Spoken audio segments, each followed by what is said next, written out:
At 11:40 p.m. on April 14, 1912, Titanic struck an iceberg in the North Atlantic. That is the story almost everyone knows. But beneath the official explanation is a darker collection of unanswered questions. Why was Titanic traveling quickly through an area filled with ice warnings? Why had a fire been burning inside the ship before it even left port? Why did one of the most powerful businessmen in the world cancel his voyage? Why did a nearby ship apparently watch distress rockets rise into the sky and do nothing? And why do some people believe the ship lying at the bottom of the Atlantic is not Titanic at all? Some of these stories are based on genuine evidence. Others are distortions, coincidences, or complete inventions. But the truth may be more disturbing than the conspiracies. Titanic did not sink because of one mistake. It sank after warnings were ignored, risks were accepted, and people placed too much faith in a ship they believed could not fail. Days before Titanic struck the iceberg, something dangerous was already happening deep inside the ship. Coal was burning in one of its bunkers. Coal fires were not unusual aboard steamships. Heat could build inside large piles of coal until they began smoldering internally. Crew members later confirmed that Titanic had experienced a bunker fire. Men responsible for moving coal worked to control it before and during the voyage. The official explanation was that the fire was eventually brought under control, but a controversial theory claims that it weakened part of Titanic's structure before the ship struck the iceberg. Some researchers have pointed to a dark mark visible in photographs of the hull. They argue that prolonged heat may have weakened the steel or damaged a nearby bulkhead, making the collision more destructive. There is no conclusive evidence that the fire caused Titanic to sink, and many experts reject the idea that it weakened the ship enough to determine the outcome. But the fire itself was real, and that creates an uncomfortable question. Why was the world's most celebrated new ocean liner allowed to begin its maiden voyage with a fire burning inside it? Was the danger considered normal? Was it underestimated? Or was White Star Line unwilling to delay one of the most important voyages in its history? There is no proof of a cover-up. But Titanic sailed while members of its crew were already fighting a hidden problem that most passengers knew nothing about. Throughout April 14th, Titanic received messages from other ships reporting dangerous ice. Some warned of individual icebergs. Others described enormous fields of ice near Titanic's route. But communication aboard the ship was complicated. Titanic's wireless operators transmitted safety messages, but they also sent private messages for passengers. The equipment had recently stopped working, creating a large backlog of personal messages. The operators were under pressure to clear that backlog. That evening, the nearby ship Californian sent Titanic a message saying that it had stopped for the night because it was surrounded by ice. Because Californian was relatively close, its signal arrived extremely loudly in the headphones of Titanic's wireless operator, Jack Phillips. Phillips was busy sending passenger messages and responded impatiently, telling Californian's operator to stop interfering. The ice warning was never delivered to Titanic's bridge. Shortly afterward, Californian's wireless operator switched off his equipment and went to sleep. Titanic continued through the darkness at around 22 knots. This was not necessarily evidence of a deliberate plot. At the time, some captains continued at normal speed until ice was physically sighted. But the result was catastrophic. One of the most important warnings Titanic received never reached the officers controlling the ship. The information existed, the technology worked, but the human system failed. The conditions that night made the danger even greater. There was no moon, almost no wind, and the ocean was unusually calm. Normally, waves would break against the base of an iceberg, creating white foam that lookouts could see from a distance. That night, the water was almost perfectly flat. Titanic's lookouts were also watching the ocean without binoculars. A famous story claims that the binoculars were locked inside a cabinet and that the officer carrying the key had been removed from the crew shortly before departure. There is some truth behind this story. Second Officer David Blair was reassigned before Titanic sailed, and a key connected to the binocular storage remained in his possession. During the official investigation, Lookout Frederick Fleet said binoculars might have allowed the iceberg to be noticed earlier. Second Officer David Blair was reassigned before Titanic sailed, and a key connected to the binocular storage remained in his possession. During the official investigation, Lookout Frederick Fleet said binoculars might have allowed the iceberg to be noticed earlier. However, historians disagree about whether binoculars would actually have prevented the collision. Lookouts often use their eyes to discover objects and binoculars to identify them afterward. In the darkness, binoculars may even have limited their field of vision. The missing binoculars may not have doomed Titanic, but they reveal that the ship was not the perfectly prepared machine the public had been led to imagine. At 11:40 p.m., Lookout Frederick Fleet saw a dark shape directly ahead. He rang the warning bell 3 times and telephoned the bridge. "Iceberg, right ahead." The officers attempted to turn the ship, but Titanic was enormous and moving quickly. Its bow narrowly avoided a direct collision, but the starboard side scraped along the iceberg. The impact did not create one enormous opening. Instead, the collision damaged the hull across several areas, allowing water to enter multiple compartments. Titanic had been designed to survive the flooding of 4 forward compartments. The iceberg exposed 6. Once water filled the damaged sections, it began spilling over the tops of the internal walls and into the compartments behind them. The flooding moved through the ship like water, overflowing from one section of an ice cube tray into the next. The ship's designer, Thomas Andrews, inspected the damage and reportedly understood that Titanic was going to sink. The passengers did not. The lights were still on. The decks still appeared stable. There had been no enormous explosion. Many people refused to enter the lifeboats because they believed the giant ship was safer than a small wooden boat being lowered into the freezing darkness. Titanic carried only 20 lifeboats, with room for approximately 1,178 people. More than 2,200 passengers and crew were aboard. Even if every seat had been filled, hundreds of people would still have been left behind. This was legal because the safety regulations were outdated. The number of required lifeboats was based on rules created before ships as large as Titanic existed. White Star Line could have installed more boats, and the ship had been designed with the possibility of carrying additional lifeboats. But extra boats would have taken up deck space and may have made the upper decks appear crowded. There was also a widespread belief that lifeboats would only be used to transfer passengers to a rescue ship, not to keep everyone alive in the open ocean. Confidence in Titanic's design made a complete evacuation seem almost impossible. When the boats were finally launched, many left with empty seats. One lifeboat capable of holding approximately 65 people departed, with only around 28. Another boat designed for 40 people left with just 12. Some crew members feared that lowering fully loaded boats could damage the equipment, even though the boats had been tested. Others interpreted the command, "Women and children first," differently. On one side of the ship, women and children were given priority, and men could sometimes enter if space remained. On the other side, the instruction was treated more like "women and children only."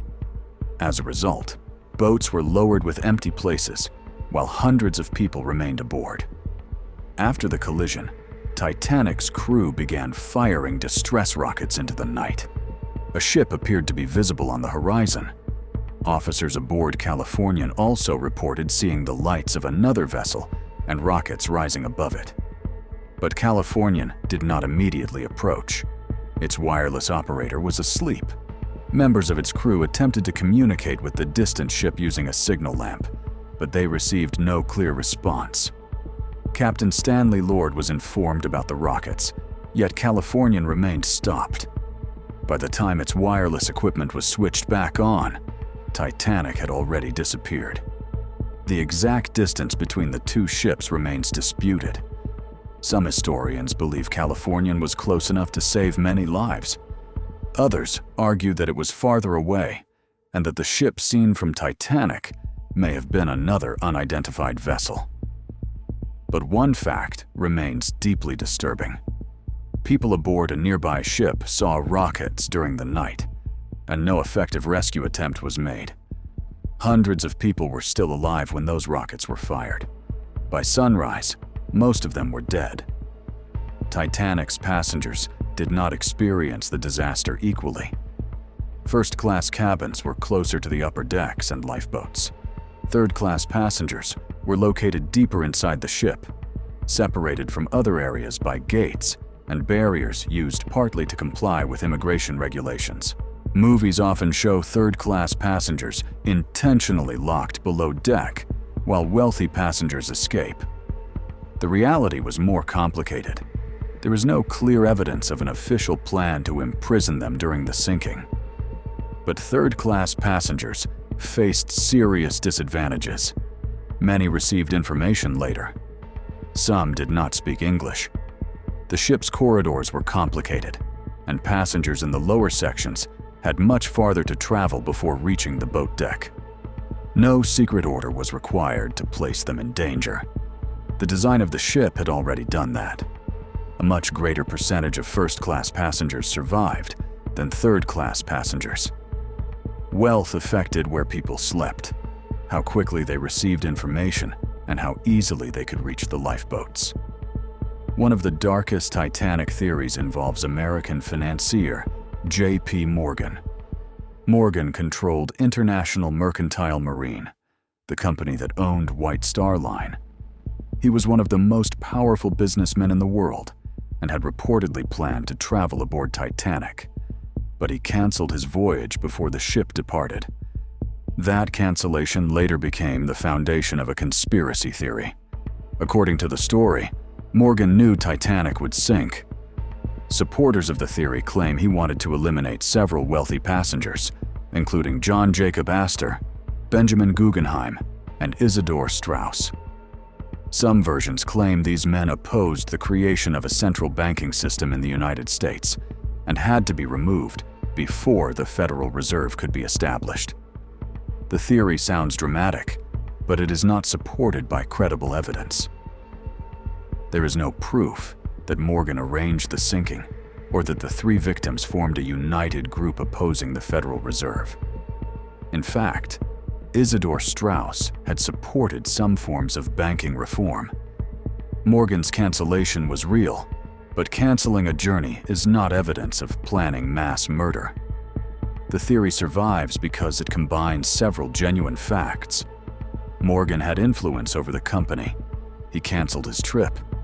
Several extremely wealthy men died, and the Federal Reserve was created the following year. But a connection between events is not automatically evidence of a conspiracy. Sometimes people prefer the idea of a secret mastermind because the alternative is more frightening. A disaster can happen without anyone controlling it. Another famous theory claims that Titanic never sank at all. According to this theory, the ship at the bottom of the Atlantic is actually Titanic's sister ship, Olympic. Olympic had been damaged during a collision with the British warship HMS Hawke in 1911. Conspiracy theorists claim White Star Line secretly exchanged the identities of the two ships. The damaged Olympic was supposedly renamed Titanic and deliberately sent into danger so the company could collect insurance money. Titanic and Olympic were similar in size and appearance, which makes the theory sound possible at first. But the ships had visible structural and interior differences.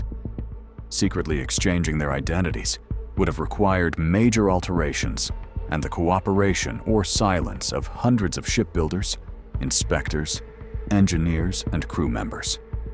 Construction records, photographs, and evidence from the wreck identify the sunken vessel as Titanic. The financial argument also fails because Titanic wasn't insured for its full value. Its destruction caused an enormous loss rather than creating an easy profit. No reliable documents proving a switch have ever been discovered. The Olympic switch theory is fascinating, but the physical and financial evidence does not support it. One of the strangest parts of the Titanic story began 14 years before the disaster. In 1898, author Morgan Robertson published a story later known as The Wreck of the Titan. It described an enormous ocean liner named Titan. The fictional ship was considered practically unsinkable. It carried too few lifeboats. It struck an iceberg in the North Atlantic and sank with a massive loss of life. The similarities are unsettling. Some people believe Robertson predicted the future, but he had knowledge of ships and maritime trends. Ocean liners were becoming larger and faster, while safety regulations were failing to keep pace. Icebergs were already a known danger in the North Atlantic. Robertson may not have seen the future. He may simply have understood that the shipping industry's obsession with size, luxury, and confidence could eventually produce a disaster. That explanation may be even more disturbing. The danger was imaginable years before Titanic sailed. The secrets surrounding Titanic didn't end when the ship reached the ocean floor. For 73 years, the wreck remained lost. Then, in 1985, Robert Ballard and a French-American expedition discovered it. But the search for Titanic was connected to another mission that the public did not know about. Ballard was working with support from the United States Navy. Before searching for Titanic, his team investigated the wrecks of two American nuclear submarines, USS Thresher and USS Scorpion. The operation was connected to a classified Cold War mission. After completing the submarine work, Ballard used the remaining expedition time to search for Titanic. Instead of looking only for the ship itself, he searched for a long trail of debris scattered across the ocean floor. The debris eventually led his team to the wreck. This was not a conspiracy theory. It was a real secret connected to Titanic. The world believed an expedition had gone into the Atlantic, mainly to find history's most famous shipwreck.